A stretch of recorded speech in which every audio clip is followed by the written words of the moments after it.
በኢትዮጵያ በሁሉም ክልሎች እየተባባሱና እየተስፋፉ የመጡ የእርስ በርስ ግጭቶች አሳሳቢ መሆናቸው ጨምሯል ሲባል ከአማራ ትግራይና ኦሮሚያ በተጨማሪ ሰሞኑን በጋምቤላ ክልል እየተቀጣጠለ ያለው ግጭት የበርካቶችን ሕይወት ነጥቋል። አብይ አህመድ አገዛዝ የጦር ጠማቂነቱን አባብሶ ሰላም ማስፈን ተስኖትም ቀጥሏል። ከትላንት እስከ ዛሬ ማልዳ ድረስ በአማራ ክልል በርካታ የጦር ግንባሮች ለቁጥር የሚያዳግቱ የሰራዊት አባላቶች ሕይወት ማለፉ ሲሰማ የፋኖ ኃይሎች ቀጠናውን እየተቆጣጠሩ ቀጥለዋል።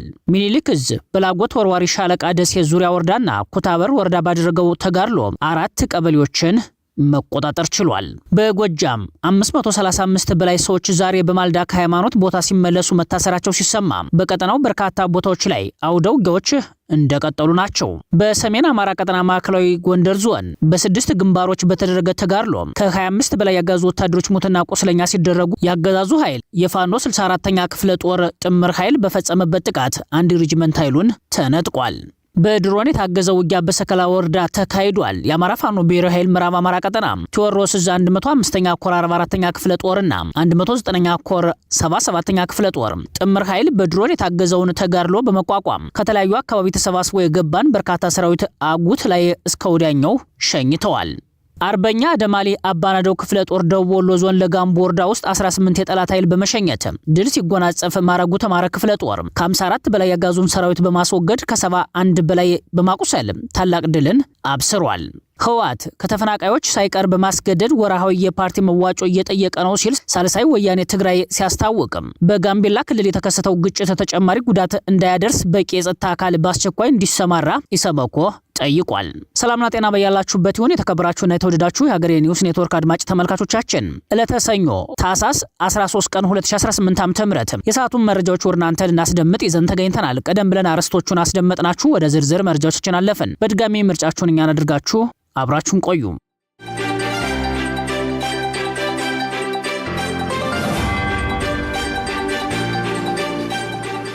በደብረ ማርቆስ ከተማ 535 የሚደርሱ ነዋሪዎች ከጧቱ ጀምሮ ታስረዋል ተባሉ። በተጨማሪም የአገዛዙ ስርዓት አገልጋይ ካድሬዎች ከቅዳሴ የሚመለሱ ምዕመናን ጨምሮ ማህበረሰቡን በማስገደድ ለስብሰባ እያስወጡ ናቸው ተብለዋል። የሚደረገውን አፈናና ድብደባ የተቃወሙ 535 የሚደርሱ የከተማ ነዋሪዎች ወደ ማጎሪያ ጣቢያ በማልዳ ተወርውረዋል ሲሉ የመረጃ ምንጮች ጨምረዋል። ከንጋቱ 11 ሰዓት የተጀመረው ትንቅንቅ እስከ ምሽት 1 ሰዓት እንደቀጠለ አምሽቷል። የአማራ ፋኖ ብሔራዊ ኃይል ምዕራብ አማራ ቀጠና ቴዎድሮስ 109ኛ ኮር 99ኛ ክፍለ ጦር በላይ ዘለቀ ሻለቆች ከአማኑኤል ከተማ በሁለት አቅጣጫ ወደ ደብረ ቀለም ደጋ ቀጠና የተንቀሳቀሰ ሰራዊትን በማቻከል ህዝብና በበላይ ዘለቀ ሻለቃ ተመቶ ወደ መጣበት አማኑኤል ከተማ እንዲመለስ ተደርጓል። የማቻከሉ በላይ ዘለቀ ሻለቃ በሌላ አውደ ውጊያ አማኑኤል ከተማ በመግባት በጠላት ላይ የስነ ልቦና አካላዊና ቁሳዊ ጉዳት ማድረስ የቻለ ሲሆን በርካታ ሰራዊት ተሸኝቷል። የተረፈው አንታምበሳ ወይም ወተበት ሚካኤል ቤተክርስቲያን የተባለ ሃይማኖታዊ ቦታ ላይ ገብቶ ለማምለጥ ቢሞክርም የማቻከል ፋኖ ኃይሎች ሌላ ጉዳት አድርሰውበታል። አውደ ውጊያው ከትላንት እስከ ዛሬ ማልዳ እንደቀጠለ ስለመሆኑም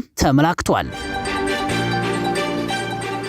ሚኒሊክ እዝ በላጎት ወርዋሪ ሻለቃ ደሴ ዙሪያ ወረዳና ኩታበር ወረዳ ባደረጉት ተጋድሎ 4 ቀበሌዎችን ተቆጣጥረዋል። በላጎት ወርዋሪ ሻለቃ ትላንት ታህሳስ 12 2018 ዓ.ም ንጋት ጀምሮ በደቡብ ወሎ ደሴ ዙሪያ ወረዳና ኩታበር ወረዳ ባደረጉት ተጋድሎ ታላቅ ድልን ተቀዳጅተዋል። በተጋድሎ በጠላት ይዞታ የነበሩ ከተሞች ነፃ ወጥተዋል። ነፃ የወጡት ከተሞች አያታ፣ ፋላ፣ ጽድ ገበያ፣ አጥንት መስፈሪያ የተባሉ ከተሞች ሲሆኑ በተጋድሎም የአብይ አህመድ ዙፋን ጠባቂ መከላከያ አድማ ብተናና ምንሻ ከፍተኛ የሆነ ሰብአዊ ኪሳራ አስተናግዶ ሞትና ቁስለኛውን ይዞ ወደ ደሴ ተመልሷል ሲሉ የመረጃ ምንጮች መረጃውን አጋርተዋል።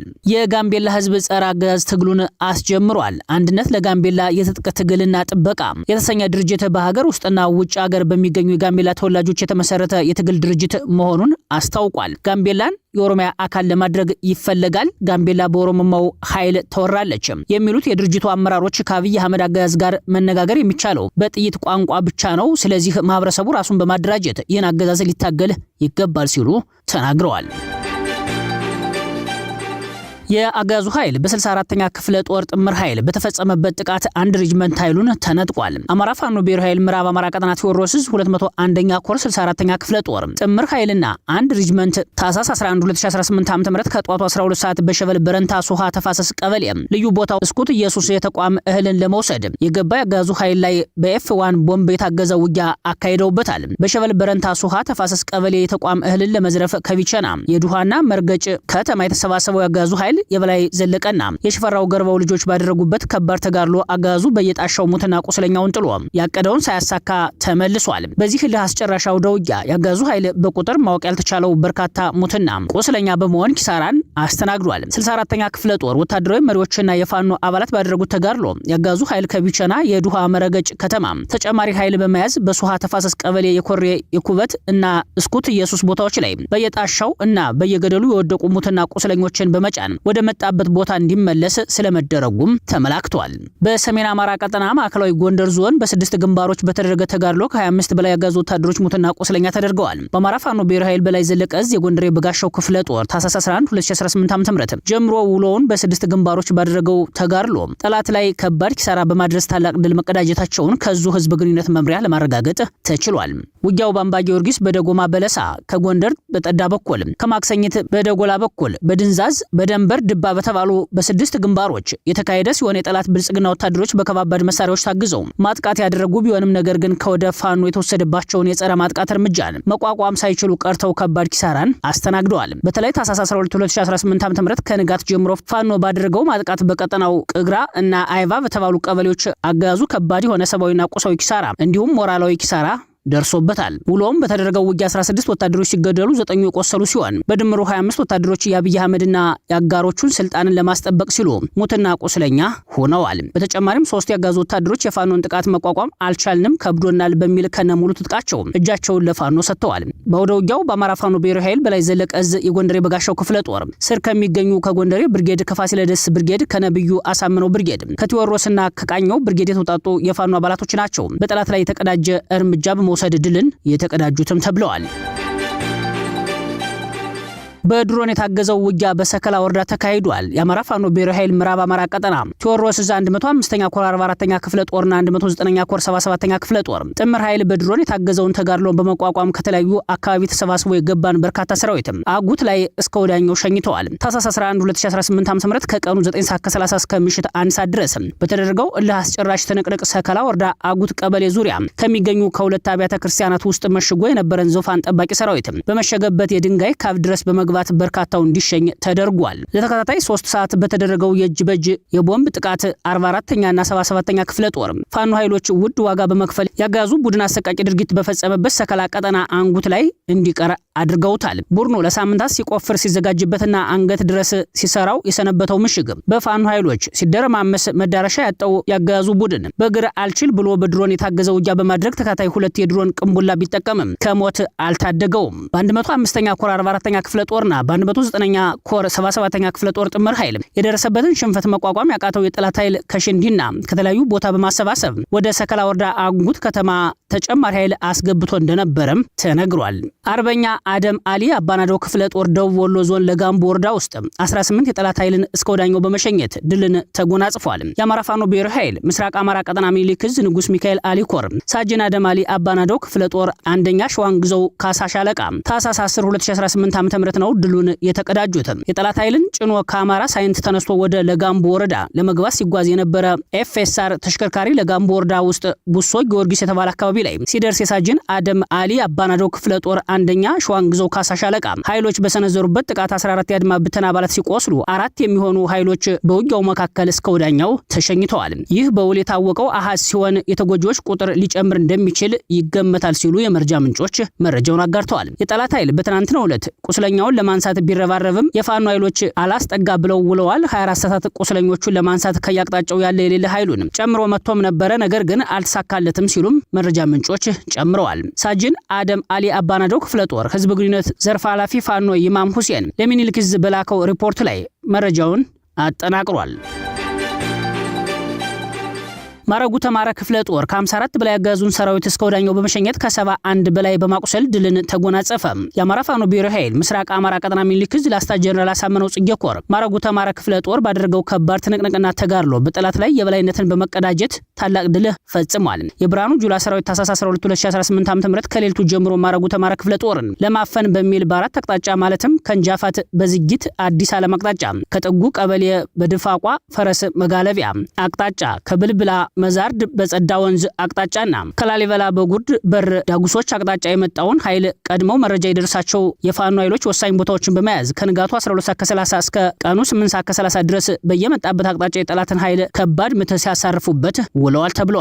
በክንደ ነበልባሎቹ ያሳመነው ልጆች ከባድ ምት ያስተናገደው የአገዛዙ ወንበር አስጠባቂ ሰራዊት አዲስ ዓለም ከምትባል ጥንስስ ከተማ ላይ ከ54 በላይ ኃይሉን ሲያጣ ከ71 በላይ ኃይሎቹ ደግሞ ቁስለኛ ሆነውበታል። በተያያዘ መረጃ ጀነራል ኃይሉ ከበደ ክፍለ ጦር ለማረጉ ተማረ ክፍለ ጦር ደጀነቱን በማሳየት የደረሰ ሲሆን በድፋቋ አቅጣጫ የመጣውን የብልጽግና ሰራዊት በመሃል በመቁረጥ መግቢያ መውጫ እንዳያገኝ በማድረግ ከ20 በላይ ኃይሎችን እስከ ወዳኛው በመሸኘት ከ32 በላይ ኃይሎችን ቁስለኛ በማድረግ የጀነራሉ ልጆች ታላቅ ጀብድ ፈጽመው ውለዋል። በመጨረሻም አንድነት ኃይል ነው የሚለውን መርህ በመከተል ማረጉ ተማረ ክፍለ ጦርና ጀነራል ኃይሉ ከበደ ክፍለ ጦር በጋራና በመናበብ የጠላትን ኃይል አንገት ያስደፉበት ጥምር አውደ ውጊያ ነበር ሲባል ለሌሎችም አርአያ የሆነ ቅንጅት ነው ሲሉ የክፍለ ጦሩ አመራሮች መልእክታቸውን አስተላልፈዋል። አማራ ፋኖ ብሔራዊ ኃይል ቴዎድሮስ 105ኛ ኮር 55ኛ ክፍለ ጦር በሚያስተዳድራቸው ቀበሌዎች የህዝብ ደህንነት ለመጠበቅ ሲባል መንገድ የዘጋ መሆኑን አስታውቋል። በሆድ ተገዝቶ የአብይ አህመድ አሊን ወንበር ለመጠበቅ የሚሯሯጠው የጠላት ኃይል ፋኖን ዘራፊ ነው ለማስባል ፋኖ መሳይ ብልጽግናዎችን በማደራጀት ሾፌሮቻችንንና ህዝባችንን እያንገላታ መሆኑን ደርሰንበታል ያለው እዙ በመሆኑም ህዝባችንንና ሾፌሮቻችንን ከነዚህ ወንበዴዎች ዘረፋና ግድያ መከላከል ያመች ዘንድ ታህሳስ 13 2018 ዓ.ም ጀምሮ ላልተወሰነ ጊዜ ከዚህ በታች የተዘረዘሩት መንገዶች ዝግ እንዲሆኑ ተወስኗል ብሏል። አንደኛ ከባህር ዳር ጭምባ ቁንዝላ ደለጎ፣ ሁለተኛ ከዱር ቤቴ ዘህብስት ወገዳ፣ ሶስተኛ ከዱር ቤቴ ሐሙሲት ማማላ፣ አራተኛ ከዱር ቤቴ ቀደምት ላሊበላ ልሁዲ መንገዶች ዝግ እንዲሆኑ ማሳወቅ እንወዳለን ብሏል። ህዝባችንም በእነዚህ ዘራፊ አካላት ላይ እርምጃ ወስደን በማስተካከል በፍጥነት ክፍት ስለምናደርግ እንደ ወትሮ ሁሉ በትዕግስት እንድትጠብቁን ስንል በአክብሮት እንጠይቃለን ያለው እዙ ይህንን መልእክት ጥሶ እገዳ በተጣለባቸው መንገዶች ሲንቀሳቀስ ለሚደርስበት ማንኛውም ችግር ኃላፊነቱን ራሱ ባለቤቱ የሚወስድ መሆኑን በድጋሚ እናሳውቃለን ሲል የአማራ ፋኖ ብሔራዊ ኃይል ምዕራብ አማራ ቀጠና ቴዎድሮስ የ105ኛ ኮር 55ኛ ክፍለ ጦር ህዝብ ግንኙነት ክፍል አስታውቋል። ህወሓት ከተፈናቃዮች ሳይቀር በማስገደድ ወርሃዊ የፓርቲ መዋጮ እየጠየቀ ነው ሲል ሳልሳይ ወያኔ ትግራይ አስታወቀ።